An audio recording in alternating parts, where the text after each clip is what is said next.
ቀጥለናል ተመልካቾች አሁን ደግሞ በዝርዝር ወደምንመለከተው ቀዳሚ ጉዳይ እናልፋለን። ከካውኮይሻና ከኪንዶ ኮይሻ ወረዳዎች በተፈጥሮ አደጋ ምክንያት ለተፈናቀሉ 600 ለሚሆኑ ዜጎች በአበላባያ ጫውካሬ ቀበሌ ለማስፈር እየተከናወነ ያለውን የቤት ግንባታና መሰረተ ልማት የማሟላት ስራ የሚደረገው ድጋፍ ተጠናክሮ ሊቀጥል ይገባል አሉ የደቡብ ኢትዮጵያ ክልል የመንግስት ረዳት ተጠሪ አቶ ንጋቱ ዳንሳም። በአበላባያ ወረዳ እየተገነባ ላለው የሰፈራ መንደር ለነዋሪዎች ምቹ ለማድረግ የመሰረተ ልማት ስራዎች የማሟላት ስራ ትኩረት ተሰጥቶ እየተሰራ መሆኑን የወላይታ ዞን ዋና አስተዳዳሪ አቶ ጴጥሮስ ወልደ ማርያም ገልጸዋል። የክልልና የዞን ከፍተኛ አመራሮች እየተሰራ ያለውን መንደር ጎብኝተዋል። ሂሩት የምሩ በዝርዝር ታስመለክተናለች።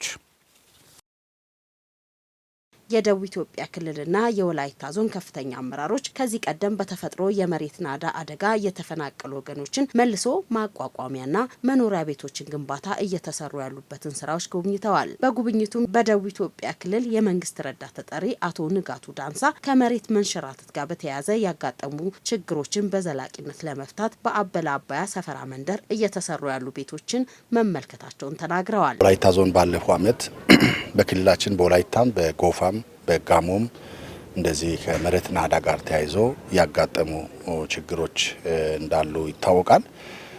በወላይታ ዞን ካውኮይሻ ወረዳ ያጋጠመውን መሬት መንሸራተት እናስታውሳለን። ከ800 በላይ የሚሆኑ አባወራዎች ለመኖር አመቺ ባልሆነ ቦታ ላይ የሚኖሩ ናቸው። በጣም ከፍተኛ ተራራ ላይ መኖር አመቺ ባልሆነ ስፍራ ላይ የሚኖሩ ናቸው። ከ20 በላይ የሆኑ ሰዎች የተጎዱበት አደጋ ባለፈው ዓመት አስተናግደናል። ይህንን አደጋ በዘላቂነት ለመሻገር ይቻል ዘንድ የወላይታ ዞን በራሱ አቅም በዚህ በአበላባያ ዙሪያ ላይ ያለውን መሬት ተጠቅሞ ህዝቡንም አወያይተው ህዝቡንም አስጎብኝቶ ህዝቡንም አሳይተው በዘላቂነት የተረጋጋ ህይወት መኖር እንዲችሉ በዚህ አካባቢ ለ600 የሚሆኑ ሰዎች መኖሪያ ቤት ሰርተው እርሻ አዘጋጅተው አስፈላጊ የሆኑ መሰረተ ልማት ስራዎችን አሟልተው ህዝቡ በተረጋጋ መልኩ ህይወቱን መምራት እንዲችል የሚያስችል የሰፈራ መንደር አቋቁሞ አሁን ለህዝቡ መኖሪያ ቤት እየተሰራ ያለውን ስራ ነው እየተመለከተን ያለ ነው። ያደረገው ያለው እንቅስቃሴ በጣም መልካም እንደሆነ አይተናል። አቶ ንጋቱ በንግግራቸውም እነዚህ ቤቶች በራስ አቅም የተገነቡ እንደሆነ በመጥቀስ ሌሎች መሰረታዊ ልማቶች መሟላት አለባቸው ብለዋል። ቆርቆሮና የተወሰኑ ፋብሪካ ማቴሪያሎችን ደግፏል። የእንጨትና አካባቢ ማቴሪያሎችን ደግሞ በህዝቡ ተሳትፎ ነው ዞኑ እያሰራ ያለው። በጣም ትልቅ ለውጥ ነው። ያሳሰብ ለውጡ አንድ ነው። በተግባር ደግሞ እያየን ያለነው ነገር በጣም የሚያበረታታ ስለሆነ ፍጥረቱን መጨመር ይኖርበታል። መሰረተ ልማቶቹን ፈጥነው እንዲሰሩ የተስማሙ ባለድርሻ አካላትም ፈጥነው ወደ ስራ እንዲገቡ በቀጣይ መስራት እንዳለበት አብረን ተወያይተናል፣ ገምግመናል። ይሄ መጠናከር ይኖርበታል። ቤቶቹ ጥሩ እየሄዱ ናቸው። ፍጥነቱ መጨመር አለበት። ምክንያቱም የሚሰራ ቤት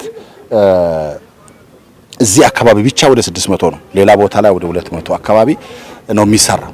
እዚህ አካባቢ ያለው ቤት ገና ለመስራት የመጀመሪያ 200 ቤቶች ሰርተው ሃይ ሪስክ ውስጥ ያሉ 200 ሰዎችን ወደዚህ ለማምጣት ነው። ደረጃ በደረጃ ተደርጎ እዛ ሪስክ ላይ ያሉ ሰዎች ወደዚህ አካባቢ መጥቶ የተረጋጋ ህይወት መምራት እንዲችሉ ማድረግ ስለሆነ በአንድ ጊዜ ተሰርቶ አልቅም። የመጀመሪያ በጣም አስቸጋሪ የሆኑ ቦታዎች ላይ ያሉ ሰዎችን ነፍሳቸውን ህይወታቸውን መታደግና የተረጋጋ ህይወት ውስጥ እንዲሻገር ማድረግ ነው። ለዛ ጥሩ ዝግጅትና እንቅስቃሴ እንዳለ ተመልክተናል።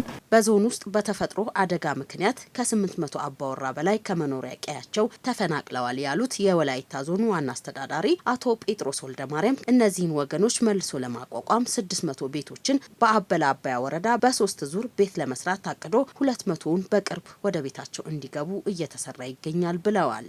እንግዲህ አምና ላይ ካውኮይሻ ላይ ያው ከባድ አደጋ ነው የደረሰው። ኪንዶ ኮይሻም አንድ ሰው ህይወት ጠፍቷል። ከዚህ ጋር ያይዘን አሁን የጀመርናቸው ስራዎች አሉ። እዚህ ላይ አሁን ቤት 200ውን በመጀመሪያ ፔዝ ላይ በሁለተኛው ፔዝ ላይ 200ውን በሶስተኛው ፔዝ ላይ 200ውን ሰርተን እንጨርሳለን ብለን አስበናል። እዚህ ላይ አሁን ቤት ስንሰራ ይሄ አካባቢ ቆላማ አካባቢ ነው። እነሱ የሚኖሩበት አካባቢ እጅግ በጣም ደጋ አካባቢ ነው ያሉት። ይህንን ሁለቱን አየር ከማጣጣሙ አኳያ ምን መሆን አለበት የሚለው ነገር እዛ አሁን ውጪ ያሉ ሰዎች እዚህ መተው ቦታውንም ጭምር እንዲለማመዱ ከማድረግ አኳያ እየተሰራ ያለበት ሁኔታ ነው ያለው። አሁን ባለው ነባራዊ ሁኔታ ከክልል እና ከሌሎች አካባቢዎች ባለድርሻ አካላት ጋር መተን እዚህ ጉብኝት እያደረግን ያለ ነው። ለአንድ አባወራ ከቤት መስራቱ ጎን ለጎን 1 ሄክታር ማሳ መዘጋጀቱን አውስተው ሌሎች የመሰረተ ልማት ስራዎች በጅምር ያሉ እንዳሉ የገለጹ ሲሆን በቀጣይም ስራዎችን ለማስቀጠል ከተለያዩ ድርጅቶች ጋር ስምምነት መገባታቸውን ተናግረዋል። ቆላ ምንም አይነት መሰረተ ልማት የለም። ስለዚህ መሰረተ ልማትን ከማሟላት አኳያ መንግስታዊ ያልሆኑ ድርጅቶች እዚህ ቦታ ላይ የራሳቸውን መጥቶ ኮሚትመንት የወሰዱበት ሁኔታ ነው ያለው። ስለዚህ ከዚህ ጋር ተያይዞ ያለው ነገር ምንድነው? ውሃ ማብራት፣ መንገድ፣ ሐኪም ቤት፣ ትምህርት ቤት፣ ሽንት ቤቶች አስፈላጊ ነገሮች ሁሉ መሟላት ስላለባቸው የተለያዩ ኤንጂኦዎች መጥቶ ይሄንን ቃል ገብቶ ወደ ስራ ውስጥ አሁን ከውሃ ጋር ተያይዞ የኢንስታሌሽን ስራ ተጀምሯል። ከትምህርት ቤትም ጋር ከጤና ተቋማትም ጋር ጤና ተቋም ሁሉንም አይነት ነገር የያዘ ጊዜያዊ ግን ትልቁ እስከሚሰራ ድረስ ይሄን በጊዜያዊነትም እንደ መስራት ቃል ገብቶ ሂደት ላይ ያለበት ሁኔታ ስላለ ይሄ በተገቢው መመራት ያለበት ስለሆነ ይሄንን እየተከታተልን ማለት ይቻላል። በዞኑ በአደጋ ምክንያት የተጎዱትን ወገኖች ለማገዝ ሁሉም የሚመለከታቸው አካላት ሊተባበሩ እንደሚገባ ተመላክቷል። የእንስሳት ጤና ለመጠበቅ በሽታን መከላከል መሰረት ያደረገ ክትባት በክልሉ በሁሉም ዞኖች እየተሰጠ መሆኑን የደቡብ ኢትዮጵያ ክልል ግብርና ቢሮ አስታወቀ።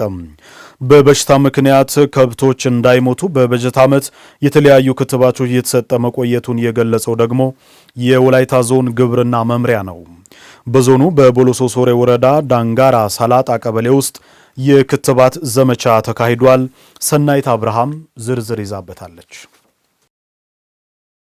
ከእንስሳት እርባታ ዘርፍ የሚገኘውን ምርት ለመጨመር በሽታን ቀድሞ መከላከል ላይ ትኩረት ያደረገ የክትባት አገልግሎት በየጊዜው እየተከናወነ ይገኛል። በወላይታ ዞን በቦሎሶ ሶሬ ወረዳ ዳንጋራ ሳላጣ ቀበሌ የዘንድሮ እንስሳት ክትባት ዘመቻ በተከናወነበት መርሃ ግብሩ ላይ የተገኙ የደቡብ ኢትዮጵያ ክልል ግብርና ቢሮ ምክትል ኃላፊና የእንስሳት ጤናና ግብአት አቅርቦት ዘርፍ ኃላፊ ዶክተር አዲሱ ኢዮብ በእንስሳት ላይ የሚከሰቱ በሽታዎች በቀላሉ ወደ ሰው የሚተላለፉ በመሆኑ በጊዜው ክትባት መስጠት አስፈላጊ መሆኑን አንስተዋል። በክልሉ በሁሉም አካባቢዎች ለሚገኙ እንስሳት 23 ሚሊዮን ዶዝ ክትባት ለመስጠት አቅዶ እስካሁን 21 ሚሊዮን መከናወኑም ገልጸዋል። እንደምታወቀው ከ60% በላይ በሰው የሚከሰቱ በሽታዎች ከእንስሳት ወደ ሰው የሚተላለፉ በሽታዎች ናቸው። ይህንን ለመታደግ በዚህ ልክ የእንስሳትን ጤና ለማስጠበቅ የእንስሳት መከላከልን መሰረት ያደረገ የክትባት ስራዎች ትኩረት ተሰጥቶ መሰራታቸው ትልቅ ድርሻ ነው የሚይዙት። እንደምታወቀው እንደ ክልል ከ23 ሚሊዮን በላይ ዶዝ ክትባት በዚህ ዓመት በ2017 ለእንስሳት ለመስጠት አቅደን ወደ 21 ሚሊዮን አካባቢ ሽፋን የተሰጠበት ነው። ሀገራችን በእንስሳት እርባታና ቁጥርም በዓለም አቀፍ ደረጃ የምትታወቅ ቢሆንም የተሻለ ምርት መስጠት የሚችሉ ዳልጋ ከብቶች ቁጥር አነስተኛ ስለሆነ ቁጥራቸውን ማበራከት ደግሞ በልዩነት የምትሰራበት ተግባር ይሆናል። እንደ ወላይታ ዞን የእንስሳት ዝርያ ማሻሻያና ክትባት የመስጠት ስራ በየዓመቱ ሲሰራ መቆየቱን የዞኑ ግብርና መምሪያ ምክትል ኃላፊና የእንስሳት ዘርፍ ኃላፊ አቶ ሙሉ ጌታ ኩታፉ ተናግረዋል። ከ2 ሚሊዮን በላይ ዳልጋ ከብት ያለበት ዞን ነው። ይሄ 2 ሚሊዮን ያለው ደግሞ በአመት ከአንድ እንስሳ ከ3 እስከ 4 አይነት ክትባት መከተብ አለበት። በአመት ተደጋግሞ የሚሰጡ ክትባቶችም አሉ። አንድ ጊዜ የሚሰጡ ክትባቶችም አሉ። ወደ 6 ሚሊዮን ዶዝ ክትባት ለመስጠት ነው የተለያዩ ክትባቶች 2017 በዚህ የታሰበው። ከዚህ እስካሁን ባለው ወደ 4 ሚሊዮን ክትባት የተሰጠበት ሁኔታ ነው ያለው። አርሶ አደሮች የእንስሳትን ጤንነት በመጠበቅ የተሻለ ውጤት ለማግኘት ከመታመማቸው አስቀድሞ ማስከተብ ምርታማነት እንዲጨምር ትልቁን ድርሻ ይዛል ተብሏል። ኢሙኒቲ የሚባል ነገር አለ በሰውነት ውስጥ ተመሳሳይ ጂን የሚፈጠርበት ያ አንቲጂኑ ያንን በሽታ ስለማቀው እኔን ምንም አያደርገኝም የሚል የመከላከል አቅሙ ከፍ እንዲል መከላከልን መሰረት ያደረገ ከመሆኑ የተነሳ ቢያንስ በአንድ አካባቢ ላይ ካሉ እንስሳት ውስጥ 80% ክትባት እንዲያገኙ እየተሰራ ያለ ኦልሞስት ይሄ ወቅት የክትባት በዘመቻ የሚሰራበት ወቅት ከመሆኑ የተነሳ በሁሉም ዞኖች በሁሉም ወረዳዎች በአብዛኛው ተመሳሳይ የሆኑ ክትባቶች እየተሰጡ ናቸው ያሉት። እዚህ ላይ ያለው ምናልባት ታይፕ የሚባሉ ክትባቶች በነፃ የሚሰጡ ታይፕ ቢ የሚባሉ ክትባቶች ደግሞ በገንዘብ የሚቀርቡ ክትባቶች የገንዘቡም ቢሆን አርሶ አደሩ ጋር ቢያንስ ለአንድ ክትባት ከፍ ያለ ክትባት ነው ብለን ብናነሳ 2 ብርና 2.50 ነው። ያንን ከመስጠት ብሎ እንስሳትን ካለመስከተብ እያሉ እንስሳት በዚህ ሰዓት ከ250 ሺህ እስከ 300 ሺህ ነው። ያን የሚያጡ አርሶ አደሮች አሉ። የግንዛቤ ማስጨበጫ ስራም አሁን ተሰርቶ አርሶ አደሩም በጥሩ ንቃተ ህሊና እያስከተበ ነው ያለው። አርሶ አደሩ የእንስሳት ጤና መድን ተጠቃሚ ነው። በእኛ አካባቢ በአሁኑ ሰዓት በ10ም ቀበሌ ክትባት አለ። ነገር ግን ቀድመን የክትባት ገንዘብ ከእያንዳንዱ አርሶ አደር 30 ብር ሰብስበን በአካውንታችን 260 ሺህ ብር አለ። በዚህ ልክ የወረዳው መንግስት ደግፎን መድኃኒት እና የተለያዩ ክትባቶችን ከ400 ሺህ ብር በላይ ገዝተን በአሁኑ ሰዓት ክትባት እያደረግን ያለ ነው። ከዚህ ቀደም ከብቶቻቸውን ለማስከተብ ምቹ ሁኔታ ያልነበራቸው እነዚህ አርሶ አደሮች አሁን ላይ ጤንነታቸውን በመጠበቅ የተሻለ ምርት ለማግኘት ክትባቱ ትልቁን ጠቀሜታ እንዳለው ይናገራሉ።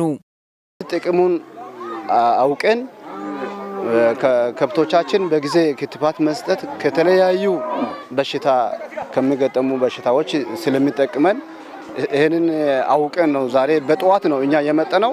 ብዙ ከብት ነው አሁን እንዳያችሁ ብዙ ሰው ነው ያመጣው። አሁንም ደግሞ እያመጡ ናቸው። እንደዚህም ደግሞ ለማስከተብ ለመቀጠልም ፍላጎት አለን። ጠቃሚ መሆኑን አውቀን ነው ምን ከትበው ለዛ ብዙ ጊዜ ከብቶችን ጉዳት አደጋ የተለያዩ በሽታ የሚመጣ ነገሮችን ለማከላከል ከብቶቹን ለማስከተብ በጣም ጠቃሚ መሆኑን አውቀን ነው የምናስከትበው። የእንስሳት ዝርያ ማሻሻልና በየጊዜው ጤንነታቸውን መጠበቅ ከዘርፉ ለማግኘት የታለመውን እቅድ ለማሳካት ትልቁን ድርሻ ይጫወታል።